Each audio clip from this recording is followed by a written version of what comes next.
Kung gumagawa ka ng tama ngunit ang bunga nito ay taliwas sa iyong inaasahan, mabuti nga ang ginagawa mo ngunit may pangyayaring tingin mo ay masama at hindi favorable sa iyo ang result o outcome, malaki ang posibilidad na sinusubo ka. Ang tao ay sanay na umasa agad ng mabuting result o bunga ng lahat ng mga efforts niya na alam na niyang mabuti o matuwid ang kanyang pagsusumikap. Sanay tayong umasa sa immediate result, kaya kapag tingin natin ay walang nangyayari na immediate and good result, nag-iiba na tayo ng gusto nating gawin, kaya tuloy hindi pa natin na-accomplish yung isang bagay, iba naman ang gusto nating gawin, kaya tuloy marami na tayong na-try pero wala pa ring accomplishment.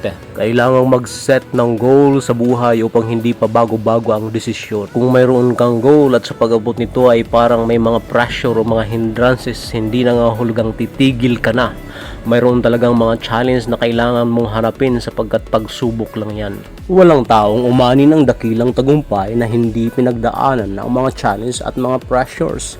Ang kasiyahang nakamtan lang sa maigsi at hindi mahirap na paraan ay panandalian lamang ang kasiyahan. Ngunit ang achievement na puspos ng pagtsatsaga at may lakip na panalangin at pagtitiwala sa Panginoon ay achievement na hinulma ng karunungang nanggaling sa Diyos. Kung alam mo ang iyong ginagawa ay umaakibat sa prinsipyo ng salita ng Diyos at may kaugnayan sa paglaganap ng kanyang misyon sa kasalukuyan dito sa lupa, you should go on by the grace of God, sapagkat ang layunin na ang sentro ay ang Panginoon ay may saysay sa kasalukuyan at investment natin sa eternal life.